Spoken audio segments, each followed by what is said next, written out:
Hi everyone, it's Roger here from What's On at DisneyPlus.com. It's time for our weekly live Q&A. So big hello and welcome to everybody in the live chat. We've got lots of us in there today. I see we've got Kaylin, we've got Bubba Trolley, we've got Knoxwave, we've got Film Watcher, we've got let's have a look here, a few more.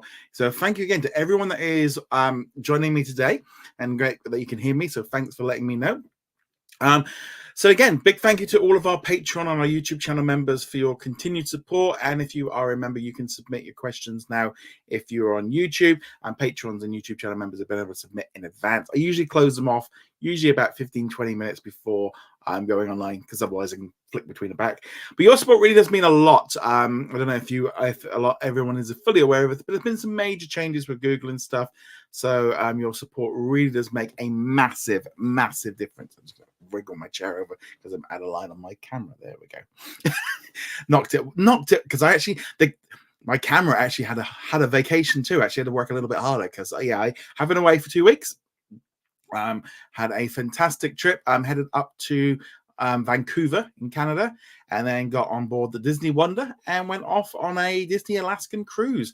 This was something that I have been wanting to do probably since I was about 10 years old. I wanted to go to Alaska. My teacher at the time came back after like a summer holiday and was showing us all these things. So I've been but yeah, it's been a really, really great cruise. It was something that I like I said, something I've been wanting to do for a while. We actually booked it about 18 months ago, so I've been like counting down to it for a long time. So it was a holiday that we've been waiting a long time for. Absolutely loved it. It was great. Went to like Ketchikan, we went to Juneau, we went up to Icy Strait. We also rented a car while we were in Vancouver and got out to Whistler. Rather weird being at a ski resort, and it was right in the middle of that solar heat spot where it guess suddenly it was like 28 degrees, and we were sat in the snow watching people ski. It was rather amazing. But yeah, I had an amazing time. Alaska is an amazing state, and that whole region of British Columbia and Vancouver area, beautiful area of the country, of the world. Just somewhere that I've been wanting to go to. It was a bit of a bucket list. We probably will never ever go back to Alaska because it's just so far and so expensive to go to. But it was definitely a kind of like a bucket list thing to do. But yeah, had an amazing time being on the Disney Dream. We're on the Disney Wonder, so it was really good to kind of have an experience doing the Disney trip. It was a bit smaller ship. Had music, got to meet lots of characters, watched the Planet of the Apes movie that was showing on board as well. Just had a fantastic trip. But unfortunately now it's back to reality. Now to be honest, if you were watching What's on Disney Plus and socials, I was doing about 2 to 3 hours a day work anyway, and some days on the C days I actually did a couple extra hours just to catch up. So technically I did work every single day of my vacation, much to my wife's she was just like, do you have to I can't stop, I have to keep going. So I was able to do a bit of work while I was going on. Leah says, do they show new movies? So it was the new one. So they have the Buena Vista Theatre, and they have it on all 6 of their ships, and so they will show the newest film that's out. I have had it. We had it last year when we did one where it didn't quite get it. But so watched Kingdom of the Planet of the Apes. They actually showed it in the big main theater on the C day. So that was good. So we were able to watch it in. Ironically, that's the only time I've been to the cinema this year. Was on ship. But they do this, and then throughout the day they were showing like Wish, the Marvels, all the recent releases have all been there, and plus on the deck they have a big screen where all the pools and sun decks are showing kids movies and stuff. I do actually have a video that I need to put up going through the video on demand system as well. I recorded all of that while I was there. I was going to do it today, but I decided to have a bit of an afternoon kind of catching up with some errands that I needed to do. But it was great to have them on board. But so big thank you to Kaylin. So you've been a member for 36 months. That is amazing. Thank you so much for your continued support. So favorite memories from Richard Sherman. So he is behind lots of classic music from Mary Poppins. I think for me, it's always been that kind of thing of him doing different music and stuff, and just popping in all the different things and stuff. But let us know what your favorite memory of Richard was. Knoxway says, "Was the internet service on the cruise, was it slow?" I think I did go for the slightly more expensive plan because I needed to work. So it wasn't too bad. It did work the entire time. I was a little bit iffy because I didn't have any cell service in my plan. So I didn't have, so once we were out for the day, I was disconnected, which was really nice. When we went out on the day trips, I was actually completely able to cut off because I didn't have any internet connection at all. So it was quite nice to have a complete disconnect and have a little bit of a break. So that was nice. But it had been upgraded. Oh, we got 2 super chats here from Caleb. Thank you so much. What are your thoughts on what Bob Iger said at the Moffat-Nathanson that Disney is planning to spend less money on linear in the next coming years? I'm not entirely surprised by this, to be honest. It doesn't surprise me because of ultimately linear is losing viewers and they're making less money from it. And it would make sense for them to start pulling in on how much stuff. I also would imagine as well, with having less channels, that does mean now that they need less content. I think we're going to end up getting to the point where there might only be the 4 or 5 core channels. So therefore, they got less. They don't need as much to fill it up. I think they're being a bit more smarter with what they're putting out there. I don't think Freeform is going to be around much longer. FXX, I think that will be gone. I think just utilizing what they've got, using some of their streaming shows to help fill the void in, and just reduce how much content that they're making for. I just don't think I think the days of them trying to fill those networks, and also that whole era of them treating them separately, of that's linear and that's streaming, and now it's you don't need to do that. You can use it, and we're seeing a big difference here.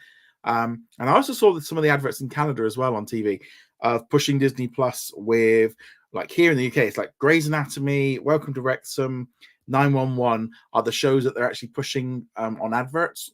They're not pushing the new originals and stuff because it's actually those are the shows that are actually going to get people to sign up because they're established long-running stuff. But yeah, I'm not surprised by that one as well. Your second question was according to sources, venue, or it's called venue. So I think it's kind of pronounced like venue, just with slightly different without the E. And it says it's operated by Fox Corporation, despite it being a joint venture. How would this benefit Disney? So I suspect it means that someone is going to have to, so they'll have the costs involved, but then what that will then probably mean is Fox is then paying Disney for that access to the content. So it's just money coming in for Disney. They're basically licensing their content. Ironically, it's going to be the opposite way around with the upcoming bundle, because Disney are going to be handling the money side of it, and then they will pay then Max. So, but ultimately, I think it allows also probably from Disney's point of view to allow ESPN to stay separate, because it's just a licensing deal with another company. So that would be how I would imagine that works. But thank you so much for your support. That was amazing. So we got lots of questions today. So I know it's going to be a little bit of a longer one. So I will get through everyone's questions as we go through. Let's just look at the poll I did put in there. Are you interested in a ESPN hub within Disney Plus? 59% of you say yes. 21% of you say no. And 21% of you don't mind. The poll is completely open for everyone that is watching. You don't have to be a member to join in on that one. So let us know. So let's jump into some of the pre-done questions, and I will do a few pre-done, and then I'll jump into the live, and we'll just jump around a little bit as I normally do. I'm going to get back into the routine. It's been a few weeks since we did this. Mahmoud says, what sports do you think they'll include on ESPN when Disney Plus launches in December? So I think what we're probably going to likely see is what we have had happening with, for example, Hulu is a good look at it, because Hulu has free sports, but it only really kind of covers the major events, the big things, and the things that the sports companies want have a little bit more broader reach. I think a lot of the stuff that goes out on maybe the ABC channel, this is going to be like the core stuff that would probably come under that would normally would have gone out on Hulu for free as well. Because like I said, Hulu does have some free live sports. Just, I think there's some NHL and stuff that's on there. Don't expect a lot. I mean, ultimately, this is a free one. I wouldn't be at all surprised if you get some of the ESPN documentaries go in there, and maybe one or two. I don't think there's going to be a lot of sport. It's only a limited selection, but they could probably then move all of those old ESPN documentaries, put them all in there, put in a few things. They still want you to pay up, but I think so simply having that access in there will make it a little bit easier for people to watch stuff. But yeah. Next question. So this one comes from Bubba, which was, why do you think that Disney Plus will add the ESPN hub? So this was kind of the main one that came up, and this comes down to a couple of different things. Of basically, all the streamers are really starting to get into sports. They're all realized now that this is an area where there is a lot of audience. There's a lot of money to be made with advertising, and it is a different type of content that again, it's doing very well in terms of viewership, but also is different. You can keep putting out things like drama series and movies and stuff, but sport is a new era for a lot of them. It's an area for them to get into and maybe pull in some different audiences. Netflix, I think Netflix has done this. I mean, they're getting the WWE next year. This is a big thing for me personally, because they will then have, here in the UK and every country outside of the US, we're going to have all of the premium live events and SmackDown and NXT. So suddenly then, for me, Netflix actually saves me £10 a month because I no longer need to have the WWE network. So instantly, I'm £10 a month better off because Netflix has got it. And I don't use Netflix very often at all. My wife uses it all the time. I think she's watching Manifest at the minute. So I don't use Netflix that much. But with WWE in there, I'm going to be in there a lot. They just announced that there's going to be 2 NFL games on Christmas Day that are going to be on the NFL on network or on Netflix as well. And Amazon are getting in on stuff. So there's a lot of things. There's a lot of interest in sports. And also, they're going to need it to. The ESPN needs to be on Disney Plus for the reason as well. They don't want to get left. Disney Plus is becoming the core product that reaches everyone, and that is going to be the central point. You can see it already now coming into place. They're going to eventually do it with Hulu. They'll do it with ESPN, and they will get to a point where Disney Plus is that hub, and then you'll get into it. I think ESPN will still have its own separate app, but they'll want to have that in there to kind of encourage you. It'll help increase engagement within Disney Plus, because if you're watching ESPN within Disney Plus, you're still going to be thinking along the lines of, I'm still using this app, and therefore and you might then see, Grey's Anatomy or Bluey or whatever it is, and you'll be in there a little bit more. It will boost engagement. More advertising, that's going to be another key thing. They make a lot of money from the advertising. More subscriptions, keep you in the bundle. It is literally win-win-win. Disney Plus is no longer the babysitting service just for kids. That is essentially what they're putting out there.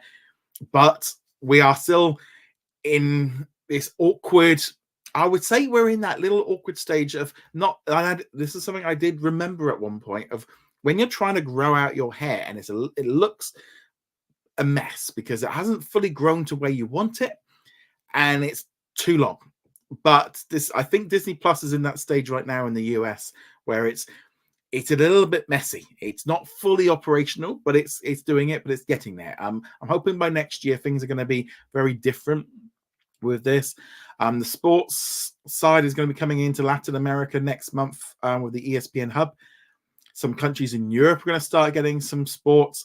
I am really hoping that we also get that ESPN hub internationally. It's going to be a little bit hit and miss depending on the countries.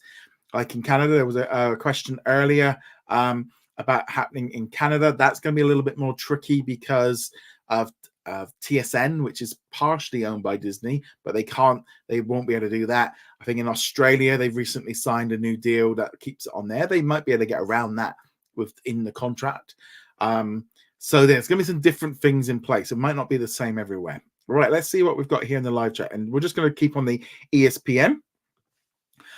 Kelly said, I think the reason why Netflix is streaming the NFL Christmas Day is because CBS, NBC, and Fox likely want to air their classic Christmas specials. I exclude ABC since they want to air the ABC. I think it's probably more about the fact that that is a big game to get in for American audiences. It wouldn't really work. I mean, they have got global rights, which is interesting because because I thought like they'd already locked up a lot of these ones. It's kind of funny because for Christmas Day here in the UK, it's actually a little bit like your Thanksgiving Day in the US, where everything is closed. Everyone spends time with friends and family, and sport isn't even a thing on Christmas Day. All the sport tends to happen on Boxing Day, the day after. So, and also it'd be late in the evening, so it wouldn't be a massive thing anyway. But yeah, Christmas Day sports isn't really a big thing here in the UK, but obviously in the US, Christmas Day is a bit weird over there because obviously you've had Thanksgiving. So I'm just going to look on just for some ESPN stuff. Keenan says, I have Disney Plus, Hulu, and ESPN in the same account. Can I add Max or change to a different bundle when I get Max instead of ESPN? So I don't know how this is all going to work. They've not announced any of the details. I suspect probably what's going to be better for you to do, I would imagine, is when it comes in, it might be a case of dropping Max and then going through Disney. That would be how I would, if you want it all in the one fifth system. Okay, Film Watcher said, yeah, we get our sports mainly on TSN. That's in Canada. To answer the question, the reason why Disney is planning to add an ESPN hub is simply convenience. ESPN will still be an adult, and the docs are for non-ESPN subs. So, like I said, there will be a little bit of live sports for non-ESPN subscribers. So that will be there. So again, looking for some ESPN type questions before we move on. Keenan says they should have an exclusive live ESPN channel when it merges. Well, I think ultimately they probably will have more. They're going to have more sports on there, and live shows and stuff will all be incorporated into it. Ricardo says, I'm trying to understand what the difference is between ESPN Plus and the other ESPN service, which is described as over the top. Yeah, so at the minute, ESPN Plus is kind of a ESPN Lite. It doesn't contain all of the sports that are on the ESPN channels. Doesn't include everything. And that's kind of why it's a lot cheaper. They've been adding more and more to it each year. That's what used to be really cheap. That's like doubled in price. So not everything on the ESPN channels is on ESPN Plus. So the new version of ESPN over-the-top consumer version is going to have everything. It's going to have all of the live sports. Everything that they've got is going to be available through it. Now, they are still saying at the minute that ESPN over the top will be available for those that want it through Disney Plus. There's also going to be ESPN Plus within Disney Plus, as well as that ESPN hub. Now, I am not going to lie. That sounds very confusing and a little bit over the top. I think they will probably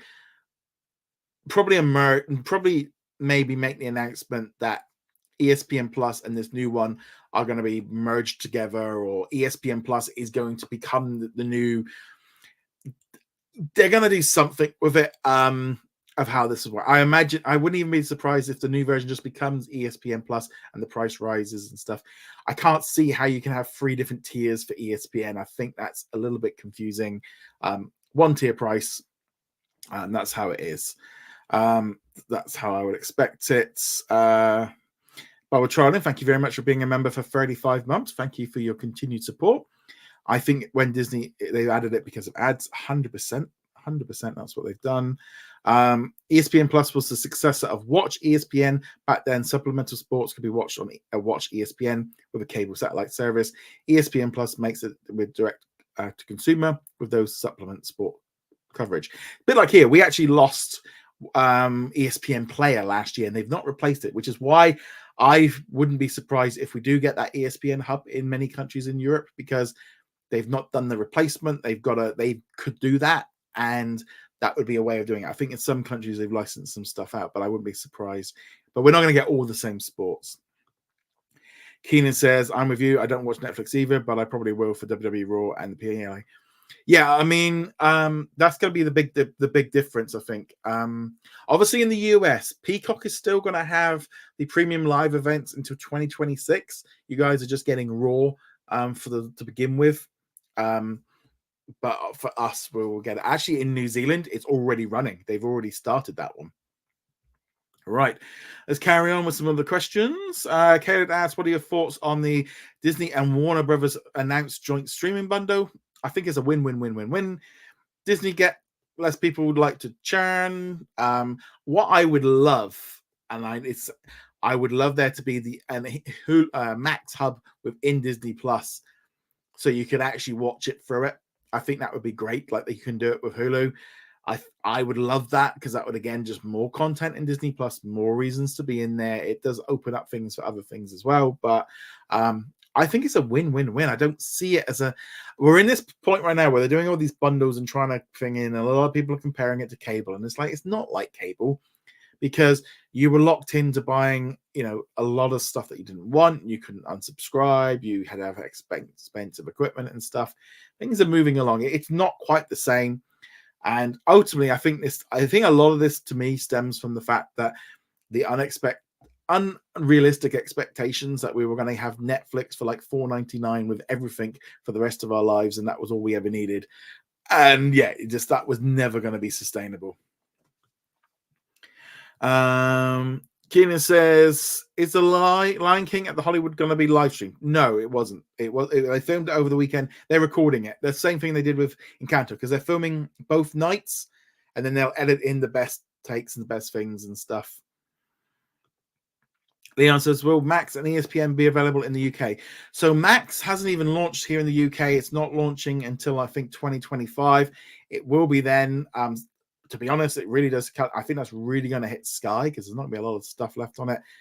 ESPN, I think personally, as my pure guess, I think we are going to get it at some point, because there is I can't see a reason why they wouldn't want to. That would give in sports content. I just wish they'd had it earlier, so I could have watched this season of the UFL. There's also, whatever content they've got from, even just like getting the new sports documentaries from ESPN. There's lots of 30 for 30 stuff coming up. Make the most of that. They're spending all this money on this content, but they're not utilizing it globally very well, because it's locked away on all these different things. So I'm hoping that does improve things. Christopher says, do you think Inside Out will be a success for Pixar? And if it isn't, what do you think will happen? Well, at the minute, the projections are, I think it's looking at about an $80 million opening, which will be one of the highest of the year. It's tracking pretty well. People are excited for it. There's a buzz about it. It looks like it's doing pretty well. Ultimately, we're going to have to wait and see. But also, I think we have to, as fans, and especially as like for myself, like with news and etc., we have to readjust our expectations of what the box office does. And the simple truth is, if a movie is bad, doesn't do very well at the box office, doesn't mean that it's a bad movie. It also doesn't mean that just because it didn't do well in the first weekend or the first few weekends, that movie is a complete write-off and is completely worthless and has just cost them money, because they will make money from it through other sources, through renting it, selling it on digitally, selling it physically, streaming it. If they're watching it on a streaming service and you've got ads, they are making money on that. If you're subscribed, they're making money on it. They're then going to sell it on to other channels around the world, and there'll be, while I was on the flight, there was Disney Plus even on the British Airways flight. You could go in there, and there was a Disney Plus section within the thing, and they had like Lady and the Tramp and Phineas and Ferb movie and The Mandalorian. That's all bringing in money for these films and stuff. That is not just about the box office. It's very, very. So many people just get so focused on that money at the beginning of if that first part of the weekend is. If it doesn't make all the money that weekend, it's like there's a lot more levels down the line, like merchandise. When I was on the cruise, there was Wish merchandise, and there was people walking around with the big stars, and I did kind of like it, but there was no way I was going to get it back in my suitcase. But these things are still making money afterwards. It's not just that opening weekend. Tim says, is the final name changing for Agatha series, and why did Marvel keep changing the series? So it's called now Agatha. Agatha All Along? Even I had to remember what it was there. I think this is part of their strategy. I think there is a strategy to kind of get you talking about it, to get things going. Now, when the show was originally announced, I'm not convinced that was the plan. I don't think that was really the overall plan. I think that was just how they went. I think that was definitely where that went in. Also, can I just ask the chat? I just want to ask. This is just something separate. Did you just get an ad come off? Did we just get an ad come through? Because I'm just looking at the people watching and wondering if that was an ad that hit that point. A little bit of just technical thing from my point of view. Right. Babek says, how much do you think the Disney Hulu Max bundle will be, and how much do you think Venue Sports will be? So my guess for the Hulu Disney Plus bundle, maybe $19.99. Yes. Yeah, Leah, I'm on premium too, so that's why I wouldn't know. And also, I'm not watching myself live. Yeah, so there was an ad that would explain why that happened in. But yeah, so ultimately, yeah, this is the kind of the thing with the bundle. I think $19.99. Let's do that as a poll. Right. So are you interested in the ESPN hub? 61% of you. So about 80% of you don't mind having sports in there. I also, as well, with YouTube Premium, I got rid of Spotify because I've got the music for YouTube music in there as well. So that's, again, it's like, well, Spotify is like $10 a month. And so, yeah, that kind of did it. And I watch way too much YouTube. Right. Venues sounds like an original. It's just, yeah, it's a bit of a weird one. How much do you think Disney Plus, Hulu Plus Max will cost a month? So I'm gonna go with $16.99. I'm gonna do it with ads just to make life a little bit easier.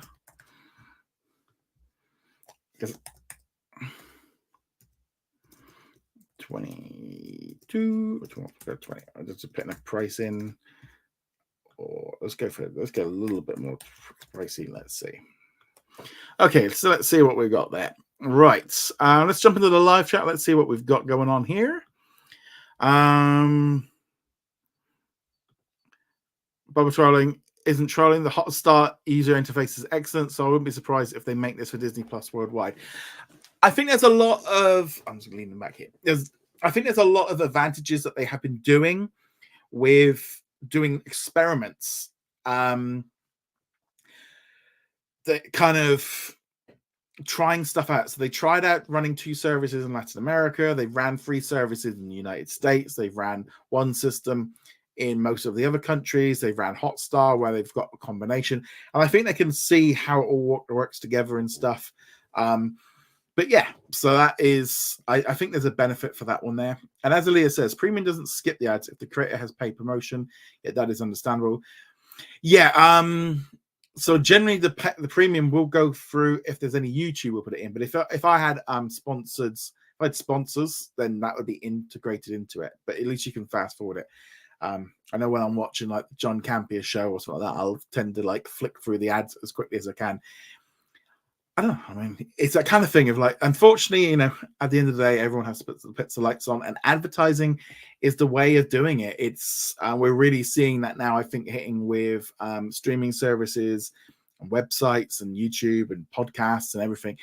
Unfortunately, ads is the only way of funding all this stuff, because everyone can't afford to be paying premium prices without ads.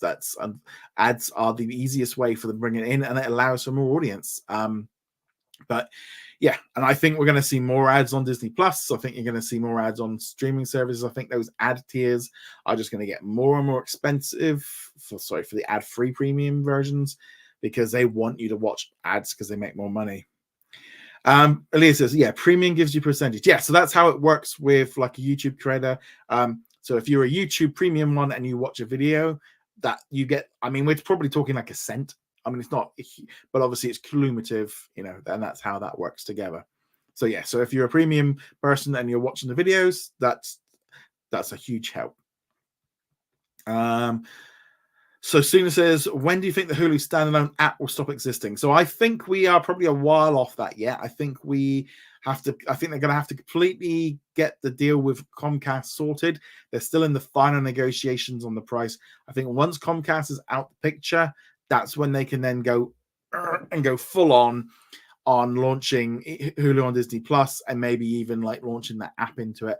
I wouldn't be at all surprised if Hulu Live TV and gets like chucked in, if they start offering like Venue becomes the option for the live TV, and then they can like shift you over to that, and then they can close down Hulu Live TV.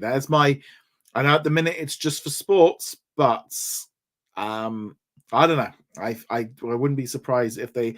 I just don't see how Hulu Live TV has got a long life, because that whole model is just like limited. Just going to go through some of these other ones here. Keenan says, I'm sure at some other point will eventually go back to releasing original movies and have box office success. So they are cutting back. They've just laid off a number of staff. They are focusing back on theatrical releases. We are probably going to get one Pixar movie a year now. That is it. They're going to spend longer on it. There will still be original ones, but I think we're probably going to start seeing like original sequel, or original original IP, that kind of thing, because they did 4 or 5 originals back to back, and they all that like dipped into it. I think they just need to get that balance right with it.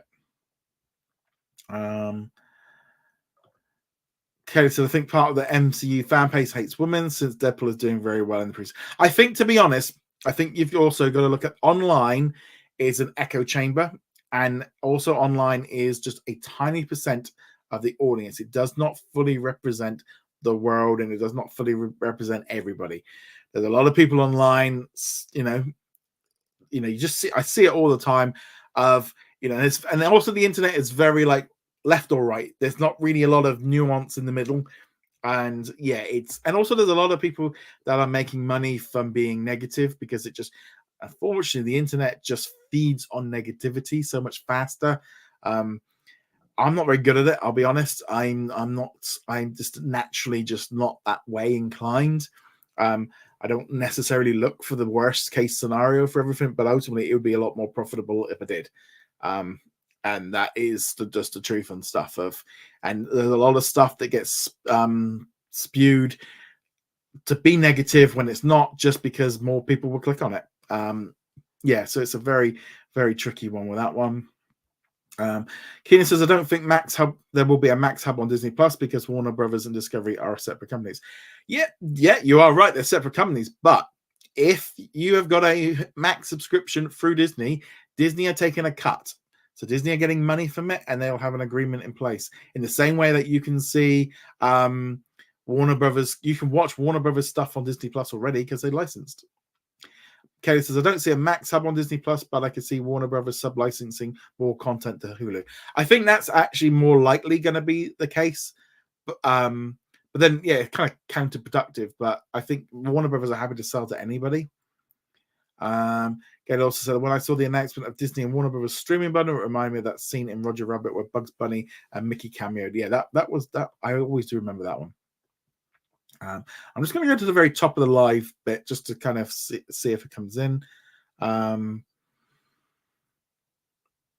Let's see what we've got here. Keenan says, since Marvel has cut back on its releasing movies, could Star Wars release 1 or 2 movies a year? I think we're probably going to see 1 movie, 1 series. That would probably be what I think we're probably going to see with Star Wars. Moving forward, I think we are going to see a lot less. Definitely. Phil Watcher says, I also was at an indie wrestling show last night. It was pretty fun to see that stuff in person. And also King and Queen of the Ring was on too.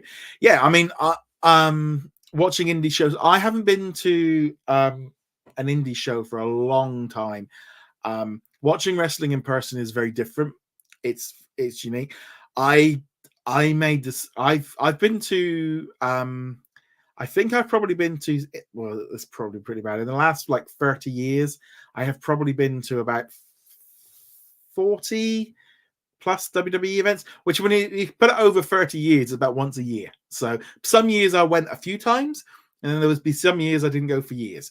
But there was one year I did actually end up going, like, I think, especially when I was like in my 20s, I would go a lot. And also, like, when I started going to like WrestleManias and stuff, I did like 4 WrestleManias in a run, and I decided at that point I could no longer go to indie shows. I'd been to that thing of like, this is just not. I do love house shows. I went to a WWE house show last month in Cardiff and loved it. Absolutely loved it. And I will go again next time they're in that area. But it's definitely a different experience thing. And also, yeah, King and Queen of the Ring. That was a good show. Let's see what we've got. Did I miss it? No, that's fine. It's great. Knoxway says, I'm planning on watching Kingdom of the Planet of the Apes. Just finished I did watch Rise of the Planet of the Apes. I tried watching Dawn of the Planet of the Apes, and my dog was going crazy at the beginning. Let's see what we've got here. Knoxway says, what are your thoughts on Disney bringing back the name of Marvel television banner for upcoming MCU shows? Actually, I'm not so keen on the TV side. I feel like with Marvel animation, it makes sense for X-Men 97 because it's not MCU. I feel Marvel television, that feels a little bit like it's a little bit just like tweaking stuff that's just not really necessary. This whole idea of like, oh, you don't need to watch it, because it might get confused you. It's like, really, are you trying to tell people like not to watch it, but you can watch it, but you don't need to watch it? I don't know. The simple truth is, when they put that, less people will be more inclined to watch it. The general audience will not pay any attention to any of that. It will say Marvel.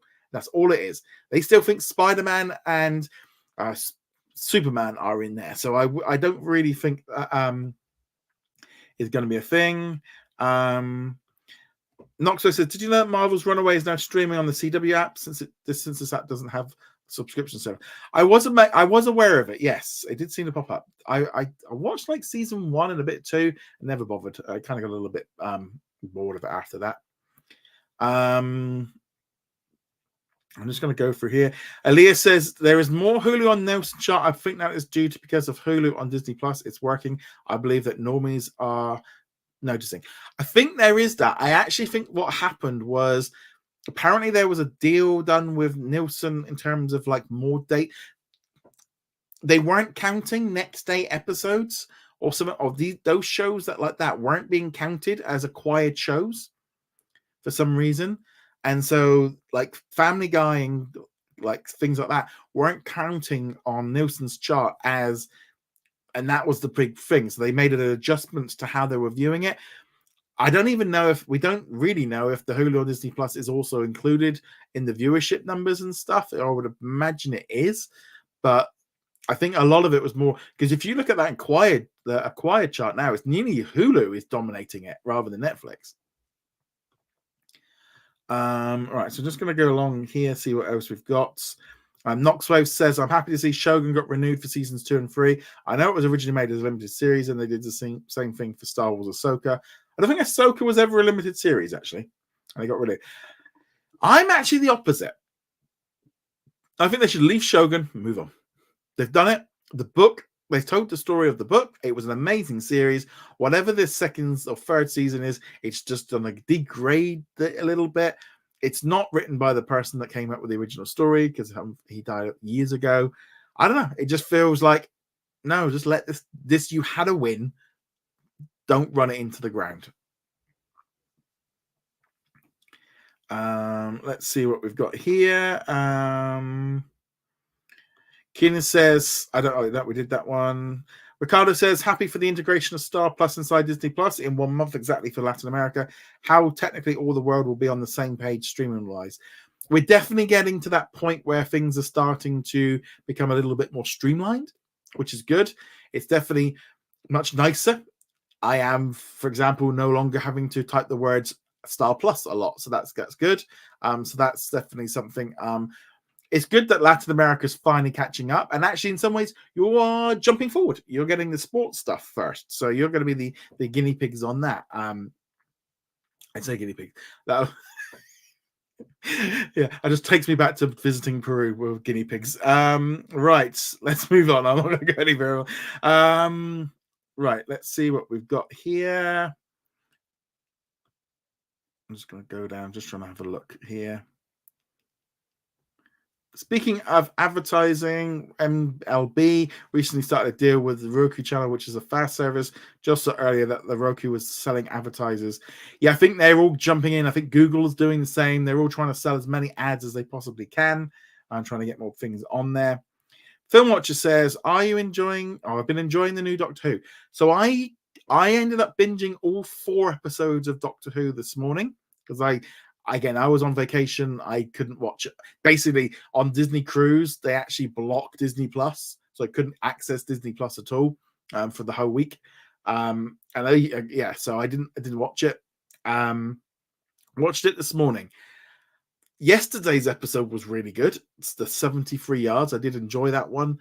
The rest of the series, I'm like, I'm just like, oh, it's just, I don't know. I really enjoyed the Christmas special, but the free Boom was okay. It felt a bit like it was about as subtle as a brick. The Space Babies episode was awful. The special, it's just a thing of sometimes with like the BBC, it's like they've got this thing of we've got all this money for special effects. Just because you can doesn't mean you should, and just because you can, it doesn't look very. They might think it looks great. It just looks awful. The babies just looked awful.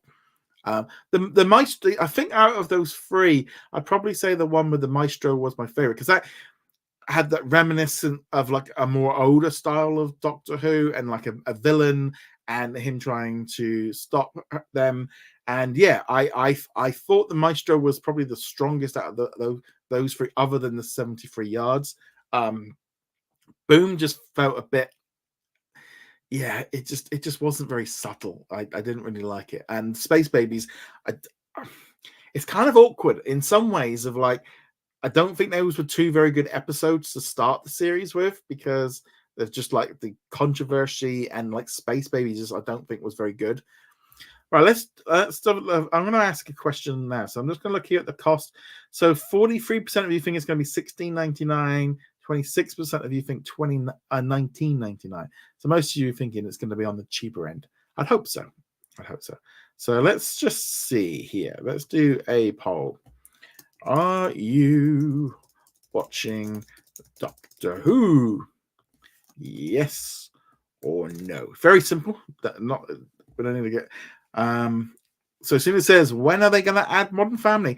I wish I had an answer for you there, Sosina. I wish I did. I wish I had a way of telling you, but unfortunately, I don't know.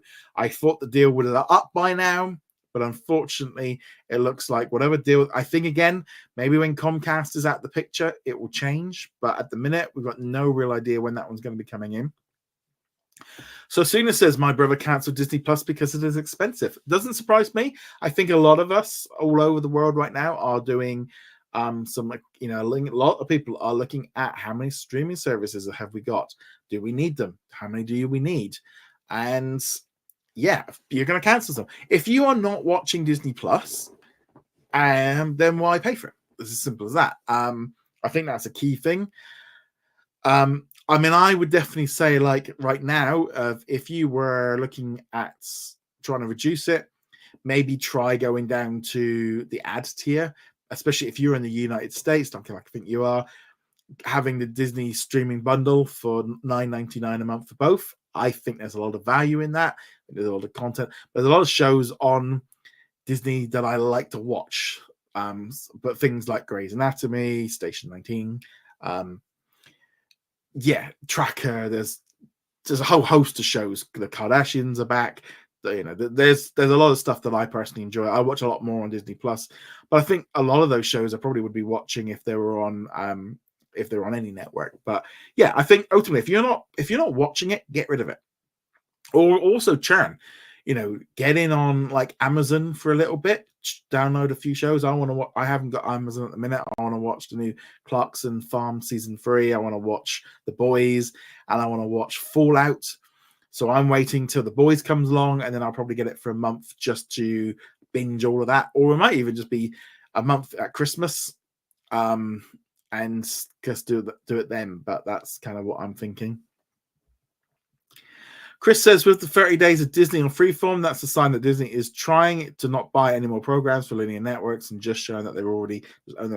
Yeah, I mean, they do this a lot with Freeform, where they basically essentially are like, yeah, we just got old stuff here. And it makes sense to do so. But I think obviously now with 30 days of Disney, 30 days of Christmas, 30 days of Halloween and stuff, that's 3 months of the year, and they've got no originals, they've got nothing announced. They're just putting on some random like reality TV shows and stuff. I think Freeform will be gone from the next deal with Direct TV. I think that will be gone.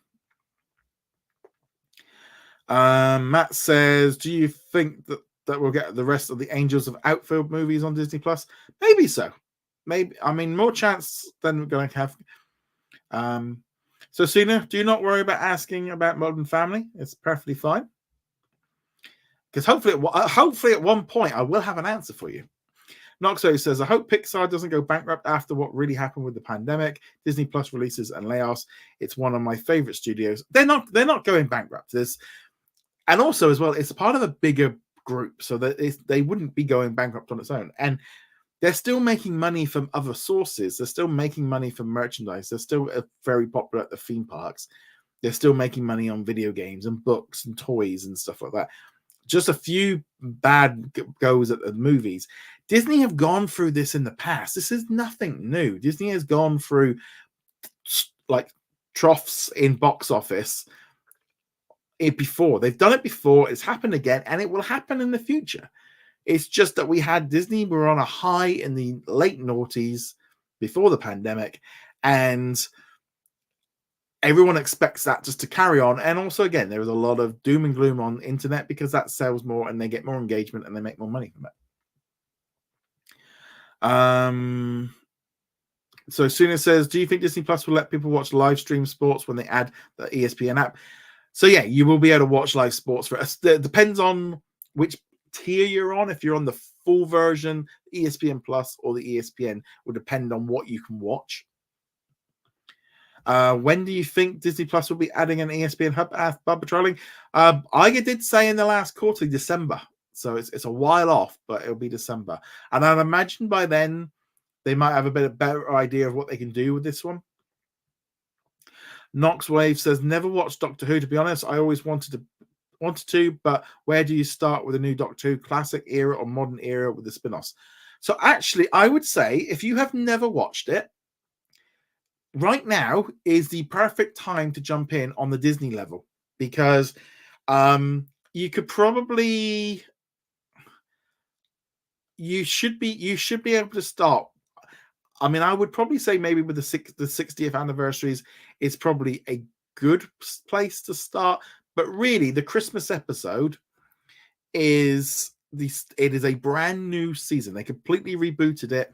And also what will tend to happen is when anything happens, what they tend to do is the companion, Ruby, we see the world through her eyes. So when she sees something for the very first time, the Doctor will then explain what's going on, which basically then tells you what's going on as well. So that's the great thing with whenever there is a new companion or a new Doctor, a lot of this is about being a good jumping in point. And right now with Disney Plus, it is the perfect time to jump in because it's a separate Doctor. They are going to reference what's happened in the past, but most of it this is a show aimed for kids and families. They don't expect you to have watched 60 years of the show. And I would say as well, if you wanted to go back and watch it, I would say you go back and start with the 2005 reboot when Christopher Eccleston took over, and then you go from there. I wouldn't go back to the 60s and the 70s and the 80s stuff because, again, they rebooted it after it was cancelled for like 15 years. And again, they explain stuff as they're going along. Yeah, when the Cybermen turn up or the Daleks turn up, long-term fans are going to know it, but you're going to very quickly get told of what the history is and why it's relevant and what it all is. But yeah, right now is a good time to kind of jump in and doing it.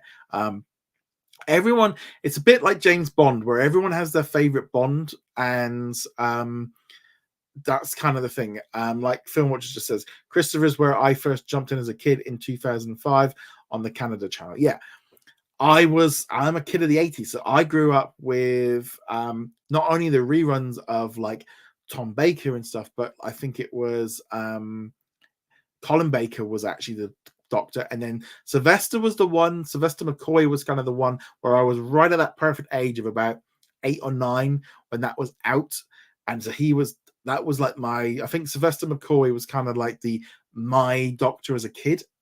And then we had the really bad movie, and then obviously when they brought back Christopher Eccleston, I was in my 20s, so it was a very different thing.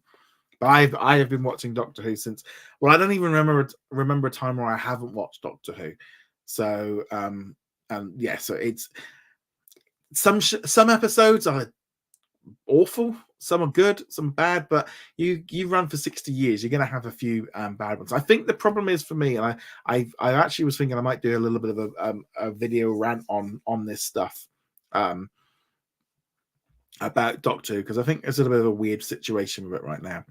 All right, let's carry on with some questions. Feel free to keep sending in your live chats, your super chats, etc., anything like that. That'd be great. Let's see what we've got. I'm just trying to make sure I don't get the same questions. Babak says X-Men: The Last Stand is the only X-Men movie not on Disney Plus in the United States. Is everybody everywhere else? It is on Max and was leaving soon. Could it hit Disney Plus soon? If it's leaving Max, it's more than likely going to be heading back. Wouldn't surprise me, just in time for a new movie to be hitting the screens. Elliot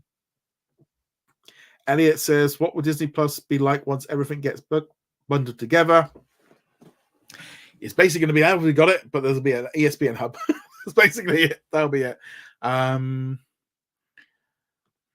says, with Disney Plus launching ESPN on Disney Plus to all subscribers, unlike Hulu on Disney Plus, why is Disney able to offer ESPN to all subscribers while Hulu is limited to well, they're only going to be offering you a limited amount of content. So that's the key thing there, is there might only be ESPN 30 for 30s, a few documentaries, and a few live shows a week.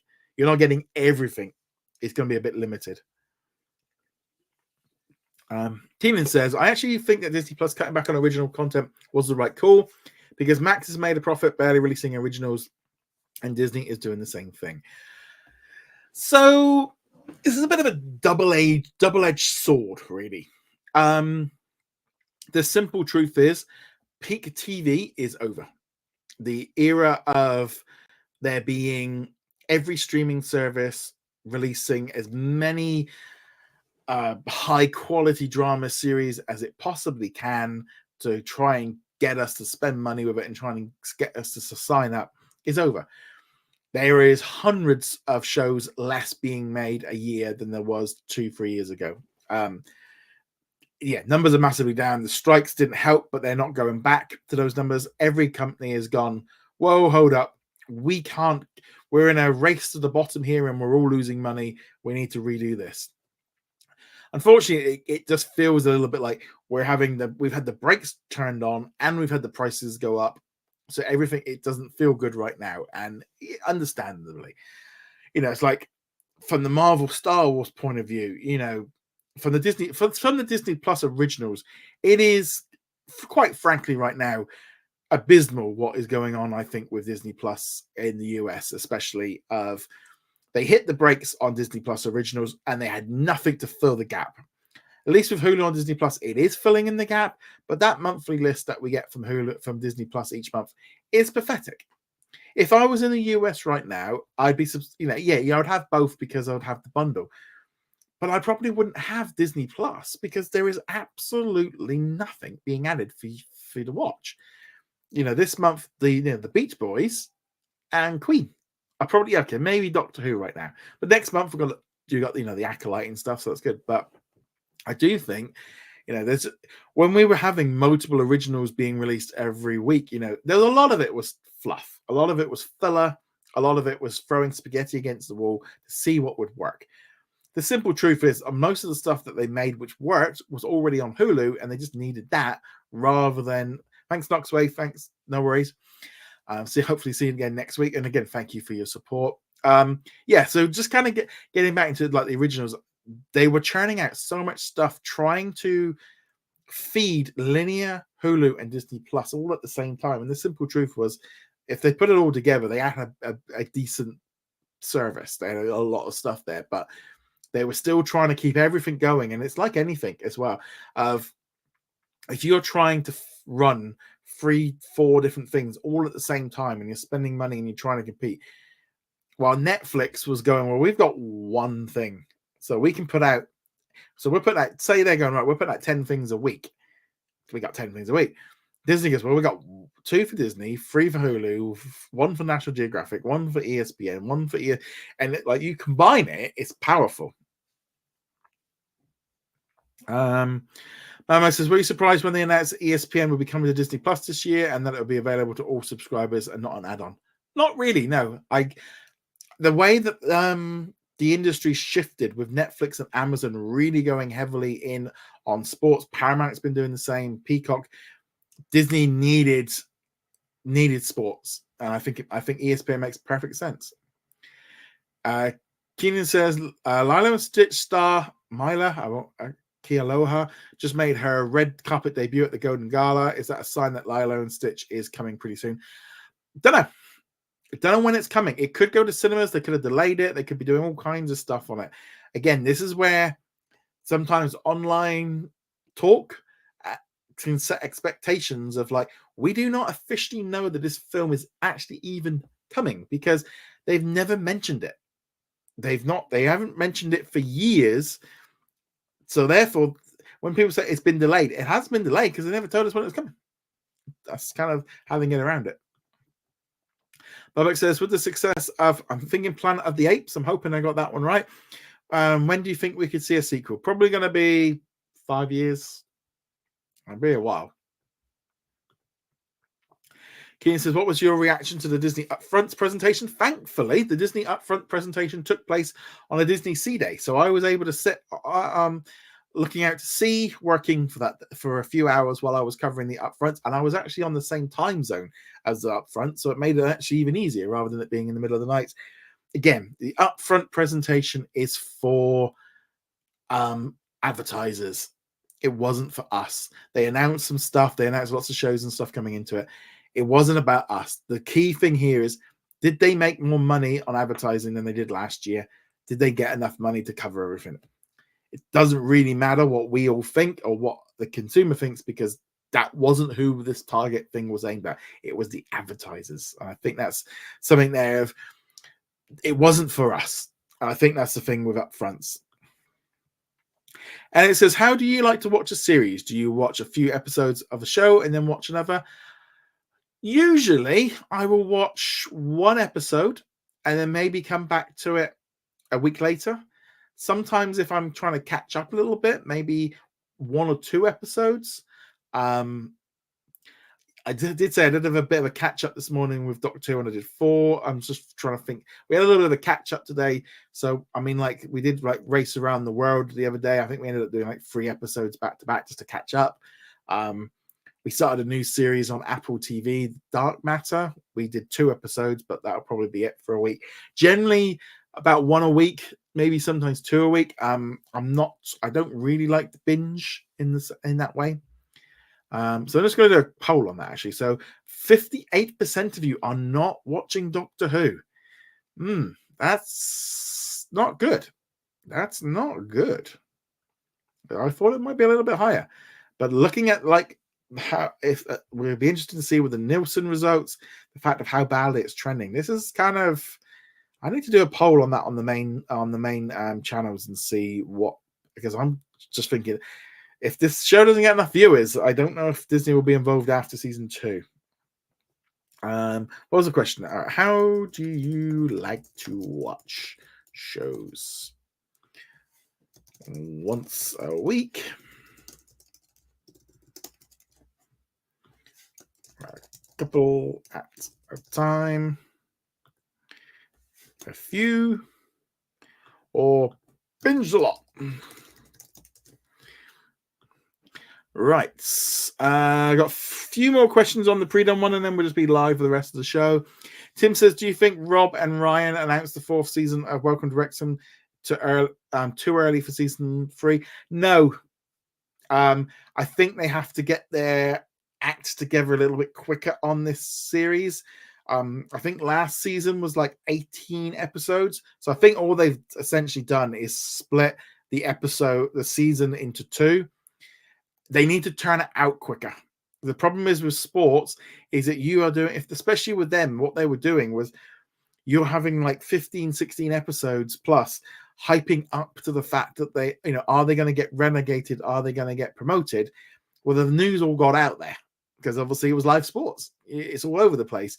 And I think they probably need to get these shows out quicker and faster. And also the way it is, they needed to probably knock it out a little bit faster as well with the strikes to kind of, they didn't want to hold it on there. But yeah, that's why I think they've just cut the season into 2 and get it out a bit quicker. Babak says, could Disney move to making all kids and young adult shows content for Disney Plus and use the Disney Channel to play shows and movies after that, like a rerun channel? I don't think the Disney Channel is going anywhere.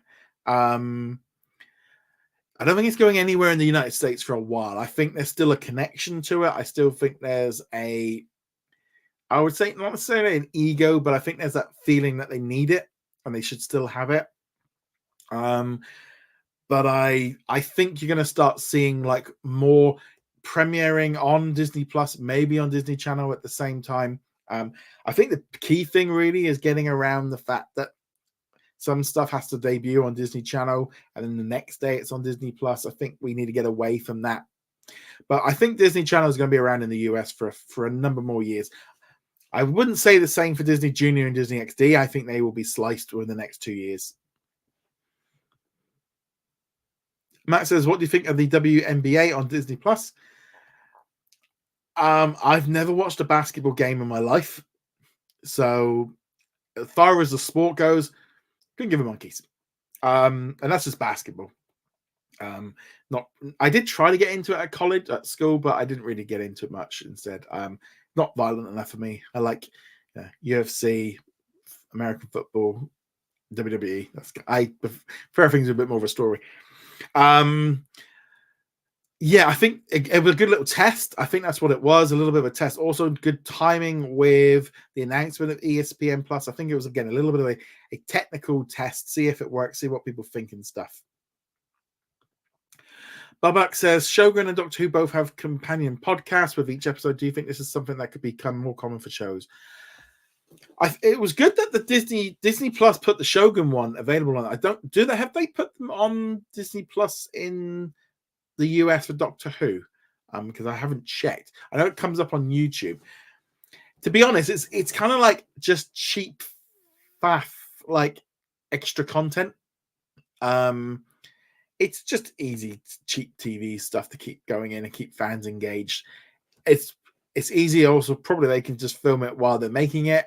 And yeah, it's just cheap faff, kind of fluffy stuff to put in there. Okay, and now we're live for the rest of the show. So if you've got any more questions, and once we run out of questions, that'll be the end of the show.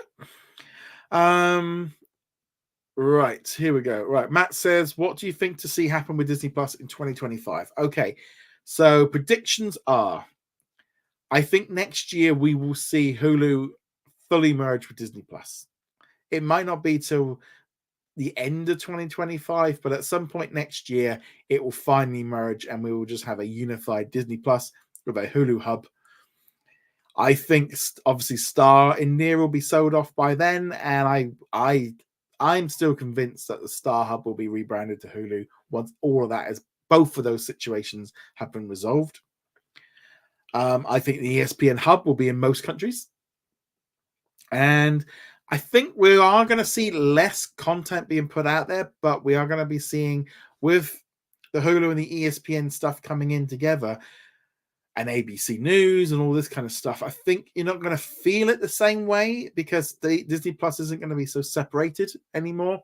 Of like, when you're looking there at going, right, what's on Disney Plus this week? And you're going, okay, we got Grey's, we've got Bob's Burgers, we've got Family Guy, we got 911, we've got, all these different shows. You're going to start feeling like that's that. The Simpsons, we've got, a new Star Wars show or something. There's going to be stuff there to keep people engaged. I think that's kind of it for me. Chris says most studios aren't making money as they did before the pandemic. Why you're seeing less cinemas operating? Yeah, I think in general, there's been a lot of, I've been involved in a lot of conversations with a lot of film fans and other critics and stuff this past weekend about cinema and box office. I think the way that the box office this weekend has not been going great for the Memorial Weekend. The new Mad Max movie is not doing amazingly well. I mean, it's done 30+ million. It's doing a lot less than previous one. And there's a kind of almost a worry, I think, from within that, the cinema isn't, but I think there was this kind of assumption, I think, that the pandemic was that once the pandemic was over, everything was just going to go back to how it was before. And the simple truth is the world is 5 years ago. Since, when Endgame and all that lot came out, this was 5 years ago, and the world has moved on and changed a lot in that time. Habits have changed. Audiences have changed. There's a new generation come up underneath that are not as connected to movies and TV as previous generations. They have grown up with social media, with TikTok and YouTube and instant gratification and getting stuff for free and having short retention spans and having more access to games and video and mobile games and shows on demand of what they want, when they want, how they want. Their attention spans are shorter. And this is, I was like saying this to someone, it's like the reason why cinema is struggling is not one particular problem. We are talking here about a 10 to 15 different problems right now which are impacting on cinemas, and everyone is trying to go, that's it, that's the one we have to fix, and if we fix that, the rest will be fixed. It's like, it ain't gonna happen. There are multiple levels and multiple issues of why people are not going to the cinema the same way as they did before. First off, money.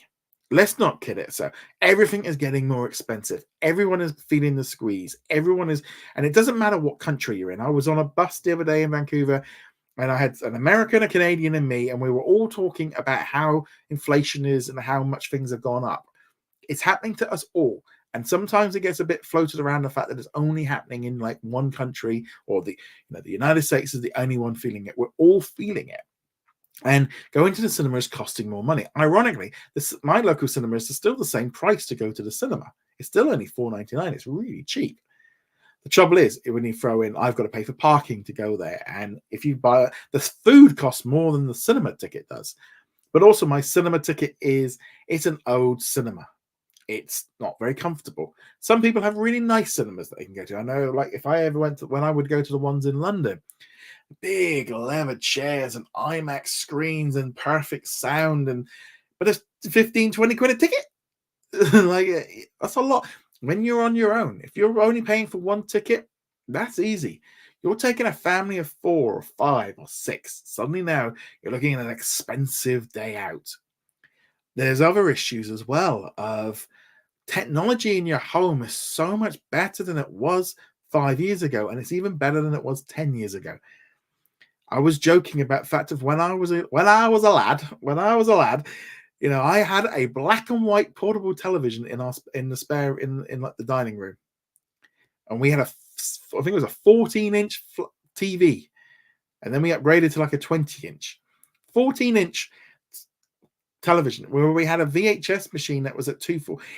Go in and watch a movie. You used to have to queue up to go into the movies around the block, because at the time, if you wanted to watch a movie with that experience, you did. But there was also the other thing as well, and this is what other people come to with cinemas. The experience is not the same. People are ruder. People are less inconsiderate. People are just jerks. They're on their phone, they're talking, they're yapping, and it distracts people. And it's the reason why people are going in. People have got less, they behave themselves less. And that is having an impact. The seat, like I said, seats not being comfortable, the cost of it going there. Also, I mean, let's be honest, if you've got a decent television with a sound system at home and you're in your couch, if you've got a nice, 65-inch TV with a sound bar, it's a lovely experience. You're watching it in 4K. It's fantastic. You can stream it. I can watch the latest movie. Like, if I want to watch Fall Guy, I can rent it. I'm not paying that price because it's a stupid price, but it's really good. I don't, it's like I was thinking the other day, like I probably this week or next week I need to go see Young Woman of the Sea, and I'm like, to be honest, as a movie, I wouldn't go cinema for it. As film watchers, back in my day, with home on over TV and Disney theaters make more sense now with Blu-ray and big 4K. There's just no reason anymore. Leah says, rude film goers are my top reason why I go see it less. It has to be a movie I really want to see for it to go. It needs to be on a premium screen. That's the other thing. Premium screens are what a lot of people are going to, but they cost more money to go to. And again, that disconnect between the internet, between social media, of often it being younger people that go more often than want to, but also you've also got a whole generation of teenagers that have grown up where they couldn't go to the cinema and they never went. They don't have that connection of being that age and going to cinemas because they went for years without having to go. They didn't go. They don't see a need to go anymore. And there are multiple issues of why, the movies are not as good. So that's a simple one. They're not as good at the minute.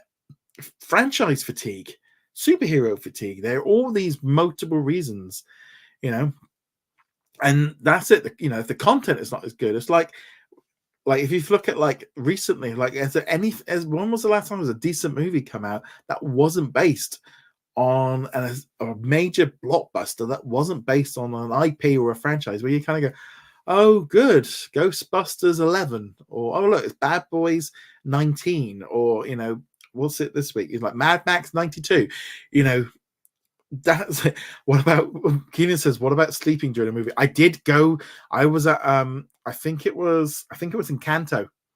I was at a screening for Encanto, and this guy sat next to me because I'll be honest, I can see why, because we had lovely full reclining leather seats, and I could hear him snoring because he'd fallen asleep because it was just like, and it was like, that was a little bit funny, but I think the trouble is all of these reasons are having it. You've also got, people will point to like films coming onto streaming too fast, and well, if they left them in the cinema longer, people will go cinema and like, yeah, but you're not fixing any of the other issues. You're just literally just being like, if they were in cinemas longer, everyone would go back. Like, it ain't happening. It is never going back to the way it was. And this is the thing. It's like when people talk about hi Ryan, I was here at the start. We've been going for about an hour and 10 minutes, so you might have just been here, you just might not have said anything, but I hope you had a good time. I mean, I think that's the thing with cinema as a whole, is there are lots of reasons for it not, and you are seeing just change in habits. People are going to the cinema less and less, decade over decade over decade, and we had a peak in 2019. It was a really good year and some really big movies, and unfortunately nothing is. And will we ever get back to it? I don't think so. You look at television ratings. TV ratings now are so much lower than they used to be because there's more choice. I remember when, TV shows used to get like, I can't even think of like Friends and Seinfeld. They used to have problem with water. When Coronation Street went on a break, they used to have to time it with the electric to. Just doesn't work for that anymore. The world has changed and technology's changed, and I don't think that's ever coming back. And there's a lot of blame being put on streaming services. They've got a little bit, and the studios being greedy, and it's just following demand. They're following the customer. The customer is telling them what they want through the data. They're pulling up the data, we've also, I think, there's got to accept the fact that these big movies are just not going to make as much money, and then also studios are going to have to start adjusting their budgets. I think we're going to start seeing shorter movies. I think we're going to start not having these 2-3 hour long movies. I think they're going to start trimming out scenes that are going to cost money. I think that's one way of really cutting back on budgets, of going, let's take, for example, Indiana Jones and the Dial of Destiny, right? You could take out that entire underwater scene, and they could have just gone from one place to the cave, and they didn't need to have done that scene, and they could have saved themselves probably 20, 30, 50 million dollars by cutting out that scene, by not doing any of the special effects. They wouldn't need Antonio Banderas. That entire scene wasn't necessary. They could have cut that out. I think that is this is it. I think, as like Kaylee said, this is the best for studios to have realistic budgets, and they can make a modest profit of a theatrical run while they get more love on streaming. That is it. Movies are going to have to be shorter. They can't be it. I watched. I finally got around to watching The Flash on the plane flying out to Vancouver a couple of weeks ago, and there again, that was a movie with so much special effects, and there were some things in there like, did you need that? There's so many movies where they could cut some scenes, and they used to be like 90-minute to an hour, 2-hour movies. 2 hours used to be a long movie. And suddenly we're getting into 3 hours. Something like, what was it, Killers of the Flower Moon and Napoleon. Those movies were just way too long, way too expensive. Yeah. Yeah, the AI, the Flash was really weird at the end. It did definitely get a bit weird. But yeah, it is it. It's like Keenan just said there. Indian films still have 2 5-hour runtimes on average. They just have to trim it down to 2 hours. But also as well, it depends on, like, you could have longer movies if the story kind of dictates it, and also how you're doing your budgets. It's like superhero movies, of like, so much stuff is being done in post editing and stuff, so that everything costs more money. If you've got 2 characters sat there talking to each other, and if they're not in their suits, or even just simpler suits, because like, say, like Spider-Man suit, if he doesn't actually have to do the whole, he can just be, without his mask on or whatever it is, and they have more like real props and stuff, they can start doing these things a lot cheaper. And I think that is the thing. What they're going to have to do is they're going to be like, right, cheaper movies. And I think that's kind of, you're going to start seeing that impact on the storylines of, I think we're going to start seeing shorter movies, because that way they can trim down that cost.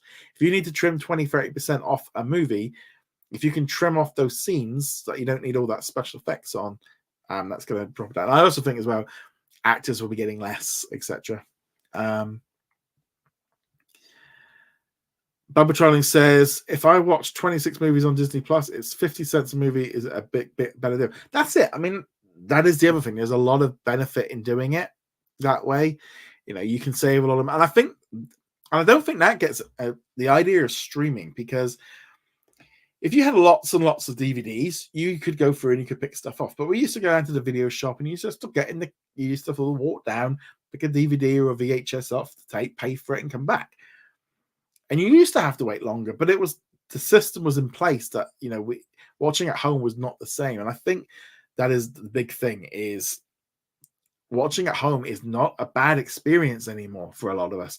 Older generations are going, this is really comfortable. And I hate, on the line of, there's a lot of people that are just like, I don't like people. People are annoying. So you don't want to go. And it's going to put people off. Ken says, Jawan made sense of having it 2.5 hours, but Dunkit didn't need 2.5 hours. One is an action-packed movie, while the other is a character-driven drama. They are gonna have to drop. I think that's one way of still doing it. The one and only Tinkerbell says, I go to the cinema a lot and think that movies are still good. It's just social media that is maligning them. Everyone hates on everything on the internet. That is a very good point. Everyone hates everything on the internet, and it's cool to dunk on stuff. It's called, and it also as well, the internet makes everything has to be the best movie of all time, or it's the worst movie. There's nothing in between. A movie gets a 7 out of 10, and suddenly it's like they might as well have just given it a 1 out of 10. And there's that thing as well. It's a 7 out of 10. I'm not going to cinema for that. I'm not spending. I know some people have like a monthly subscription system, but again, that's very good when there's one of you, maybe two of you. If you're starting dating and all the rest of it. Yeah. Keenan says, I go to Broadway musicals and people would be on their phone. We went to see Aladdin in London a few years ago, and I was sat there and there was these two teenagers on their phone, and it was along the lines of like, we've paid like £100+ each to come to this thing. Put your damn phone down. But then it's just a cultural difference as well of a different thing of the whole thing at the beginning of the movie where they tell you, put your phone down and escape from the internet. Some people struggle to be disconnected from the internet. They find it difficult. They find that whole aspect of being not being able to look at it. I mean, like right now, I got my phone here.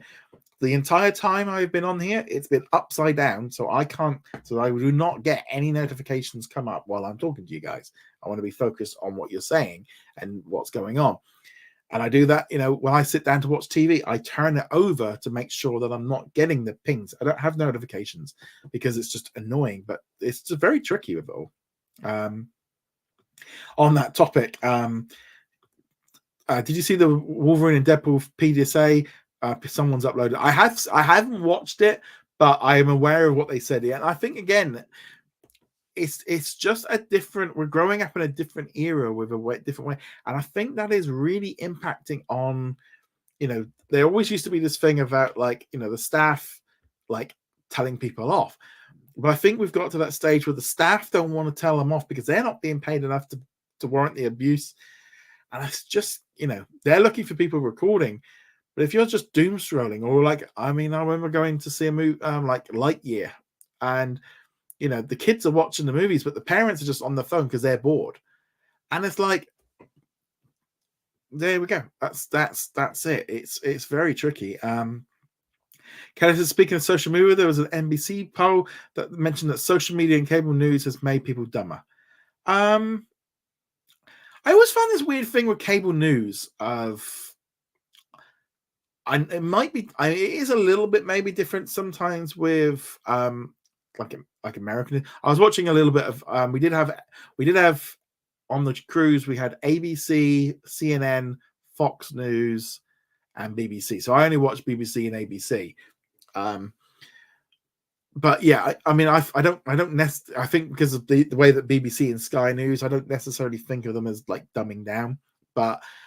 Social media does feel like people are getting. I don't want to think people are getting dumber, but it definitely highlights that there's a lot more idiots. I don't know what's the thing about. Every village has an idiot. Or the trouble is now all the idiots are they're all out. And we see all of them. So soon as says, when will Percy Jackson season 2 come out? May 2025. I'm pretty sure they start filming in August. Yeah, so they don't start filming, I think, until the end of the summer. I wouldn't be at all surprised if it's the end of 2025. I think it's a while off. I'm hoping that they get straight into season 3 once they finish that one. And as film says, the staff don't care at my local theatre. It's not the fact of them being odd. It's just people have got. When in the old days, if someone told you off, most people responded to it and reacted to it, and there was but it doesn't work like that because the customer is always right. It's kind of the customer is always right. It's created this entitlement, which is this is not just this is with everything. This is no matter where you are, what you're doing. It's at your grocery store, at the cinema, at wherever you go, there is, you just see it. This is a prime example. So we're waiting to we're all waiting to go on the cruise ship. And we've all been put into a pen. We've been told to sit down because it's full in the next room where they need to do our passports. Just sit down. We'll be with you soon. This woman, I'm going to call her Karen, she walked up and she went up to this member of cast and she goes, "Why do I have to sit here? I have paid for a Disney transfer. I shouldn't have to sit here." And I'm like, you've paid for a transfer. You've got off the bus and you're in the place. you're not. Why are you thinking you're getting special treatment over the other 500 of us sat in this room? And she was going off on this member of staff. It was quite nice because the member of staff then got the message through, and then she said, because we were in the front row, she goes, "Okay, you guys can go now." So yeah, that's that kind of thing. Yeah, so we're calling her Karen because if she's going to be called something, that's what it is. And then you have people who think everything on social media is true and factual. Yeah, it is. It is that situation of if you read it on the internet, it must be true. But it goes the other way where like now you've got this whole other thing where nobody believes anything and everything is a conspiracy and everything is a lie, where they've gone so much the other way that's ludicrous as well. It is a very thing. And as unfortunately other customers need to speak up for employees because of that. It is. And the trouble is you just don't want to get into that argument and all the rest of it. And it is and like I said, as someone that ran a cafe for 20 years, I came a lot of Karens over the years. Not just Karen, I mean, yeah, but you would get this a lot. And unfortunately, yeah, I was in a position where I was the boss. I could actually turn around and there was a couple of occasions I went, "Here's your money, please go away. I don't want to serve you." And because it was my business, I could do that. Do you speak up? The thing is, that's a good question of do you speak up? I think there's a difference of if someone is, I think there's like, if it started getting like physically or verbally like abusive, that might be when I think, most people are going to start like going, "Oi." But also that's up for, it's that kind of thing as well. Going, look, I'm on vacation. I'm not, this is way above, I'm paying for this experience. I shouldn't have it. But just queuing up, like why should, and this is the same thing I think with everything is everyone expects everything. And also I think the internet has just allowed people to mouth stuff a lot easier. Let's see. Kayla says, "Was the Disney cruise worth it?" Asking on behalf of my parents. I loved it. I thought it was fantastic. The big thing really, I think, with Disney cruises, and this is just in general, of Disney cruises are a lot more expensive than other lines. Now, I've only been on the Royal Caribbean, and there are other cruise lines and stuff, and obviously you're paying on the price. So Disney is a lot more expensive than other cruise lines, and you are paying a premium for Disney. You are paying the Disney tax. You have got access to characters, but you still have to queue up for them. You have Disney movies on board. The dining is very nice. I would say the dining was probably not as good as it has been in the past. Again, just one of those things of you are paying a tax for Disney. If you are not interested in the Disney element, then don't. There's a lot of people that love it. I mean, I'm definitely one of them. You like that aspect to it. I like being in a restaurant that's Tiana's and they got Tiana singing and she's coming around to the tables and stuff. And I like that. I'm a Disney fan. I like that stuff. But like my parents, I'd be like, go on Royal Caribbean or something like that and pay like a third less or half again. Like that. We're looking for our cruise for a year, 18 months time for when we might go again. And we are looking at different cruise lines. Because the price difference can be big. I loved it, but if they don't like Disney, they're paying a Disney tax. That's the key thing. It was lovely. The food was great. The service is amazing. The staff on board a Disney cruise are fantastic. But So who do I go with? My wife. I go with my wife. We were supposed to go on one cruise with my parents, but they literally got COVID. They tested positive. This is back in the days of, because we've only been cruising for the last few years, but we were going on a cruise to Norway and we all had to get tested for COVID the day before, and my mum and dad tested positive, so they couldn't come. I'm so glad we didn't, because our first cruise was just in the middle of the pandemic. Disney came over with the magic and we had what they called the staycation, and we didn't go anywhere. We all got on the ship and we just cruised around the English Channel for 2 days and then came home. And at the time we couldn't leave the country. No one could leave. We couldn't do anything. So Disney came to us. And so we did that instead, because we were supposed to be going off to like Disney World and stuff. And so we did a cruise as a trial and I loved it. But the fear of sitting there we were literally had to sit there outside of the cruise ship testing ourselves. in a center. That was so when we went on the last cruise, it's so nice not to have any of that restrictions and stuff. But yeah, I'm just going to check, see if I missed any questions. I think that's everything. Right, last call for questions before I end this one here. Again, we'll be back next. I'll be back next week. I knew today was going to be a bit of a long one because obviously haven't done one for a few weeks. I'll be back next week. As for now, the plan is we will be running right through on Sundays as per normal. The only maybe time is if there's something comes up. I'm hoping if I can get tickets for an NFL game in October. So that's on a Sunday. But generally, yeah. So we'll be back to normal. I'm doing again daily news videos. If there's major news or big news, there will be separate videos and stuff on that one. I've been doing a lot of experimenting over the last few months. The cruise was kind of like the break that I needed just to kind of go through some data and do some bits and pieces. Smaller videos sometimes do better, but sometimes they don't. But I actually missed talking about some stuff, so I'm going to carry on with that. But if there's a big story, it'll be its independent one. So if you do watch the channel, try, if you can do, every weekly, every daily show, obviously we'll have different stories, so do check it out. Don't think it's just about that story. Like it, share it, do all of that. It really makes a big difference. Yeah, right now it's definitely a big help having all of your support. Question here from Baba Darling. Why do you think that Warner Brothers Discovery has 99 million subs and I nearly did a Jay-Z song there, and everyone on social media hates Max. Yeah, we'll get back on that. I think the thing is with Max is a lot of people, especially online, have become much more aware of like Zaslav and his cost cutting, and he is the evil CEO that's just there to make loads of money, and he's cutting everything, and he's deleting stuff, and he's doing all, and he's like a cartoon villain right now that everyone can hate. And yeah, and I think the merger with Discovery Plus alienated some viewers and stuff. But yeah, that's